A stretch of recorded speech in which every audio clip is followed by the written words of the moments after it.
Tonight's show is a little different.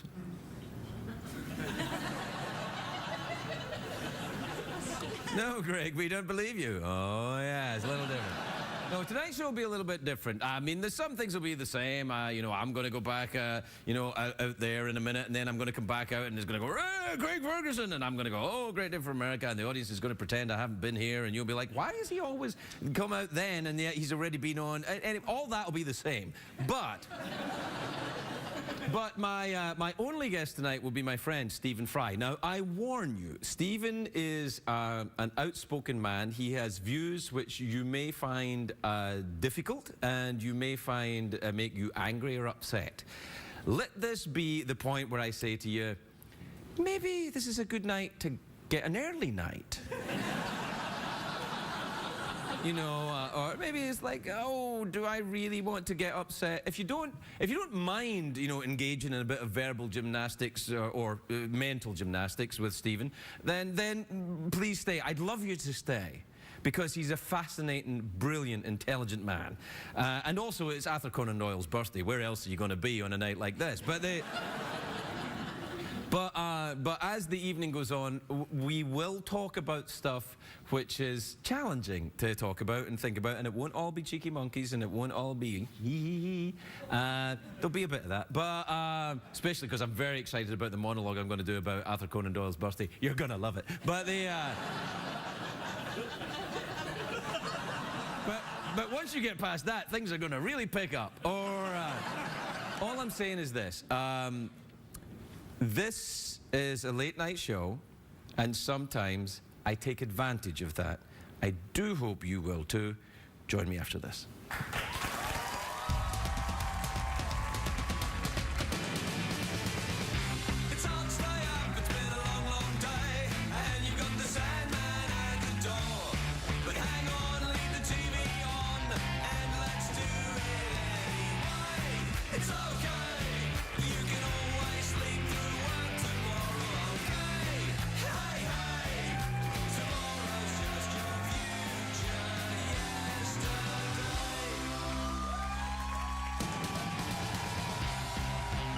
Show with Craig Ferguson, sponsored by Allegra Allergy Relief.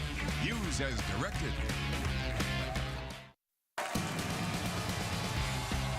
Ladies and gentlemen, Craig Ferguson.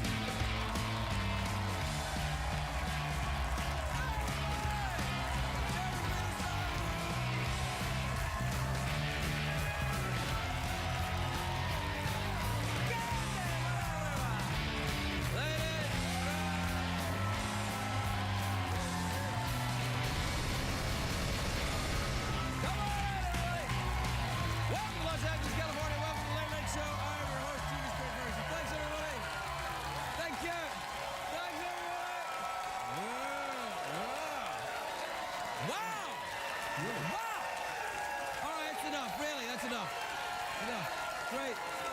What up? Can you believe this? Yeah. Thanks, everybody! It's a great day for America, everybody!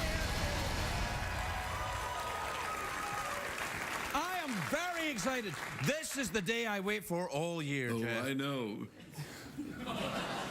Really? Why do I wait for it then? You tell me every year. All right, no, this is the day, May 22nd now, because the World Series of Poker begins today. Poker fans everywhere have all had the same reaction.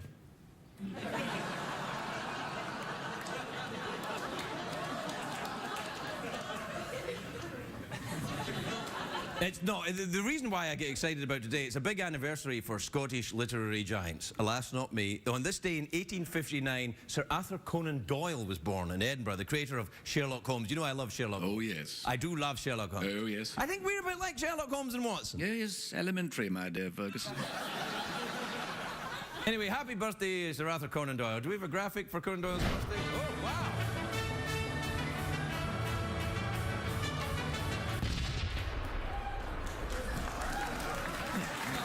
Okay. Arthur Conan Doyle, of course, a man of many talents. He was a writer and a doctor as well. If he was around today, he'd probably be a frequent guest on Oprah. He was known for being a great writer, but not known for being a great doctor. I wonder if that means he was a crap doctor. He probably was. Yeah, probably. He was probably too busy writing to be a good... How was your visit to Dr. Conan Doyle? He's a good writer, but my testicles are very sore. You went for an ingrown toenail. I know. He's a terrible doctor. That was Craig playing both the part of the doctor and the patient. No, that was the two people. Oh, never mind. Anyway, do we have a picture of Sir Arthur Conan Doyle? There he is. See, that's a moustache. Even Wilfred Brimley would be like, dial it back a bit. Dial it back a bit. How would he say that? Diabetes. Yeah. For many years, Sir Arthur Conan Doyle held the title of Scotland's best moustache. Then along came Susan Boyle. It's a joke anyway. It's a joke. Of course. It's a joke. So, by that same logic, you can say any objectionable, terrible thing you want and then just add, it's a joke at the end and everything's all right? Yeah. Okay. The first Sherlock Holmes book came out in 1887. You know, he never actually says in any of the books, elementary, my dear Watson. He doesn't say that. No. He did say, as if turd for brains, but he never said... Now, in the novel, Sherlock Holmes was a cocaine addict, but he still solved crimes. Now, I would argue that cocaine does not give you crime-solving abilities. I have tried cocaine once or twice. And the only thing I've ever tried to solve whilst I was on cocaine was how to get more cocaine. The case of how do we get more cocaine? Oh, yeah. I remember that one. Yeah. That's how you ended up the way you are. Oh, yeah. Yeah. Some people think Sherlock Holmes was a real person, and these people are called idiots. Although I have to admit, I thought the address in London was real. Holmes famously lived and worked at 221B Baker Street, so when I was in London, I tried to find it. But there's no 221B, it's just a bank. I was walking up and down the street for an hour being judged by snooty English bankers. Snooty English Yeah, they were judging me. They were like, I say, look at that drunk Scotsman. Let's pelt him with excrement. That's how you know they're bankers. They're carrying around handfuls of excrement, apparently. Yes, what is the exchange rate today? Don't tell me! Sir Arthur Conan Doyle was a very interesting guy, though. He was very into the paranormal. He was fascinated by magic. He firmly believed that magicians had real supernatural powers. And his best friend was Harry Houdini. And Houdini wouldn't tell him. He was like, Houdini would say, you'd say, look, it's a trick. He would say, I'm not really sawing the lady in half. It's a mirror with little fake feet in the end. And Arthur Conan Doyle was like, la, la, la, la, la. That's how he used to talk. Yeah. I'm a terrible doctor. In 1917, two little girls in England became celebrities because they took a photograph of fairies in their garden. Yeah. We have the actual picture. Look at the actual... Now, that's the actual picture that made them famous. That it looks pretty fake, or as our graphics department would call that, our best work ever. But Arthur Conan Doyle was convinced the picture was real. He even wrote a book about it in 1921 called The Coming of the Fairies.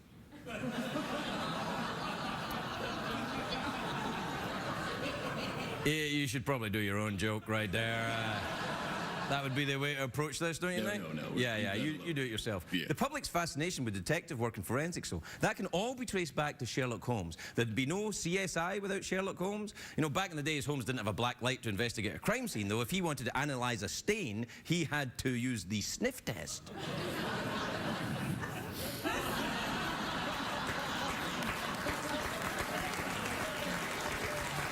How's that? Watson. Jeff and I should reenact the sniff test. Right, well, Jeff and I will reenact it. I'll be Sherlock Holmes by the fire, right? All right, yeah. And you be Dr. Watson reading Larry King's autobiography. All right. All right. I'm afraid there seems to be an absence of clues in this particular case, Watson. Oh, dear, Holmes. We do have one particular clue, though. I wonder if you could help me decipher it. Certainly, anything. You want me to do the smell test? We, I'm afraid, going to have to do the old smell test. All right. Do that again. I've never seen you do that before. Tell me, what are your impressions of my finger? What did you smell? For a minute there, I thought you wanted me to do an impression of your finger.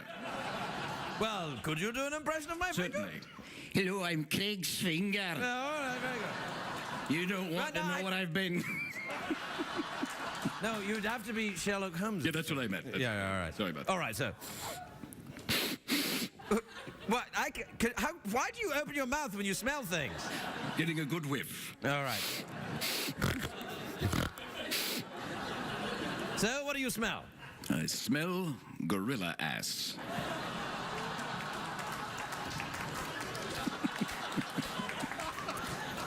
That's just where you're wrong, Watson. You see, you smell, but you do not observe. At first, it smells like gorilla ass, but smell again. Does a gorilla have cinnamon in his ass? My goodness, you're No. right. So what is it now? It's fairy ass.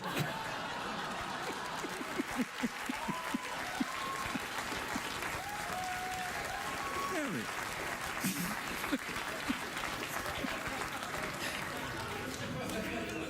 With wings. Why do you make everything dirty? You make everything wings. dirty. It's a wings, a You flying ruined it. fairy. I was trying to do a classy No, man, like a reenactment of fairy, like a Sir Arthur mythical- Conan Doyle Hey, for what's his wrong with birthday, you, man? and you ruined it. Oh, I'm worried. My finger. Go to the commercial break. All right. We'll be right back after this.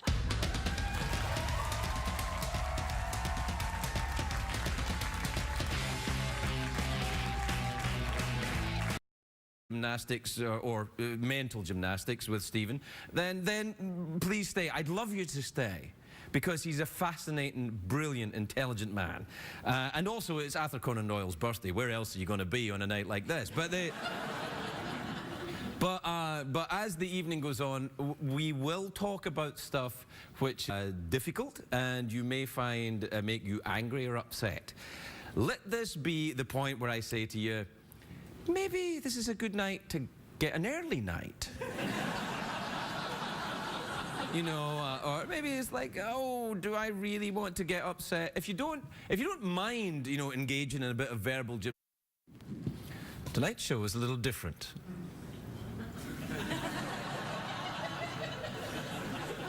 No, Greg, we don't believe you. Oh, yeah, it's a little different. No, tonight's show will be a little bit different. I mean, there's some things will be the same. You know, I'm going to go back, you know, out there in a minute, and then I'm going to come back out, and it's going to go, Craig Ferguson. And it is challenging to talk about and think about, and it won't all be cheeky monkeys, and it won't all be there'll be a bit of that, but especially because I'm very excited about the monologue I'm going to do about Arthur Conan Doyle's birthday. You're going to love it. But But once you get past that, I'm going to go, oh, great day for America, and the audience is going to pretend I haven't been here, and you'll be like, why is he always come out then, and yet he's already been on, and all that will be the same. But my only guest tonight will be my friend, Stephen Fry. Now, I warn you, Stephen is an outspoken man. He has views which you may find